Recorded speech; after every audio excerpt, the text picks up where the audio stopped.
नमस्कार, आप देख रहे हैं भागलपुर न्यूज नेटवर्क। आपके साथ मैं हूं सना खान। आइए नजर डालते हैं बिहार के चुनाव परिणामों पर।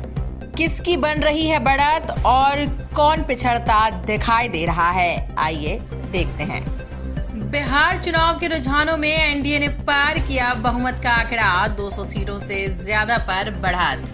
आइए नजर डालते हैं बिहार की विधानसभा चुनाव के परिणामों पर।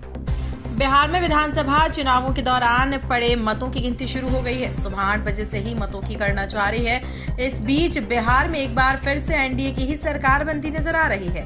फिलहाल शुरुआती रुझानों में एनडीए ने बहुत बड़ी बढ़त बना ली है। अभी शुरुआती रुझानों की बात करें तो एनडीए ने बहुमत के लिए 122 सीटों का जादुई आंकड़ा पार कर लिया है। एनडीए ने अभी 200 से ज्यादा सीटों पर बढ़त बना ली है। फिलहाल मतों की गणना जारी है। एनडीए को अभी और अधिक सीटों पर बढ़त मिल सकती है। आइए नजर डालते हैं इन आंकड़ों पर। बिहार विधानसभा चुनाव 2025 की वोटों की गिनती 14 नवंबर 2025 को सुबह 8 बजे से शुरू हो गई है।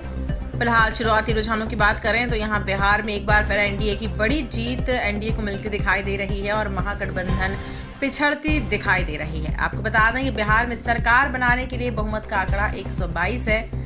बिहार में विधानसभा चुनाव के लिए 2 चरणों में मतदान की प्रक्रिया संपन्न हो चुकी है। पहले चरण का मतदान 6 नवंबर को तो दूसरे चरण का मतदान 11 नवंबर को हुआ है। दोनों चरणों में मतदान प्रतिशत 67.13% रहा, जो 1991 के बाद से अब तक का सर्वोच्च स्तर है। कुल मिलाकर देखा जाए तो बिहार की जनता ने छप्पर फाड़ कर मतदान किया है। इसके अलावा आज नतीजों का दिन है और सबकी निगाहें इस बात पर टिकी है कि बिहार में अगली सरकार किसके बनने वाली है। हालांकि ये भी थोड़ी ही देर में तय हो जाएगा।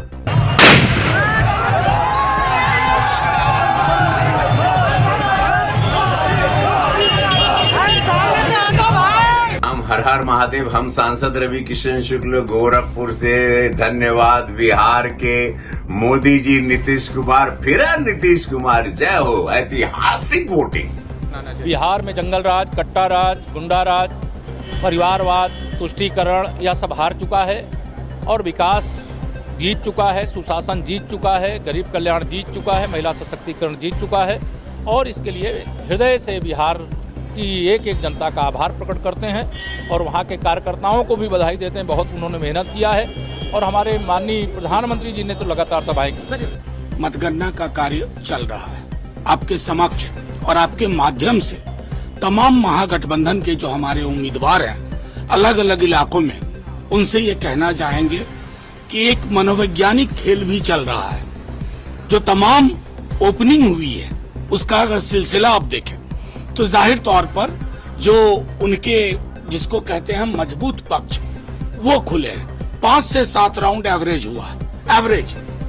और अभी कम से कम अभी हमने गणना की कि 65 से 70 ऐसी सीटें हैं जहां 3 से 5 हजार का मार्जिन है, लेस देन दैट। इसलिए सबसे ये उम्मीद होगी तकरीबन 25 राउंड की गिनती होती है। आप डटे रहें और सुनिश्चित करें कि आखिरी राउंड तक जीत का प्रमाण पत्र लेकर के ही आप निकले। लेकिन एक बात जानता हूं, मैं जब गया था वहां पर मुझे कहीं नहीं लग रहा था कि कोई एक तरफा कोई बराबर की लड़ाई थी। और इस पर ये बात चल रही थी कि इसमें प्रशांत किशोर की पार्टी और MIL वो कितना एक दूसरे की वोट काटती है। लेकिन जो कुछ तो जो एग्जिट पोल बता रहे हैं, कहीं 180 बता रहे हैं, कोई 160 बता रहे हैं। मेरा ये मत है कि अगर 140 से ज्यादा सीटों से एनडीए जीतती है तो ये मैनिपुलेटेड मतदाता सूची और मैनिपुलेटेड ईवीएम का कमाल होगा। ये कोई बात नहीं, जनता का जनादेश है और SIR का असर है। यही तो लगातार बात हो रही है कि इस देश में लोकतंत्र बचेगा कैसे वोट की चोरी बचेगी, कैसे ये मैनिपुलेशन। आप चुनाव आयोग और जनता का हक और अधिकार की जो लड़ाई लड़ रही है कांग्रेस पार्टी और पूरा देश का विपक्ष राहुल गांधी लड़ रहे हैं, ये उसका असर दिख रहा है। लेकिन जिस तरीके से महिलाओं ने वोट किया और जिस तरीके से एनडीए की सीटें आ रही है, नहीं, महिलाओं के वोट का परसेंटेज आपने कैसे निकाल लिया? ये अभी तो रुझान ही नहीं आ रहे। यही तो है कि परसेप्शन बनाना और फिर चुनाव को लूट लेना। यही भारतीय जनता पार्टी, नरेंद्र मोदी, चुनाव आयोग ने मिलकर इस तरीके का पूरे देश में घटनाक्रम बनाया है और यही चिंता है देश के लोकतंत्र बचाने की, हम सबको मिलकर करना है।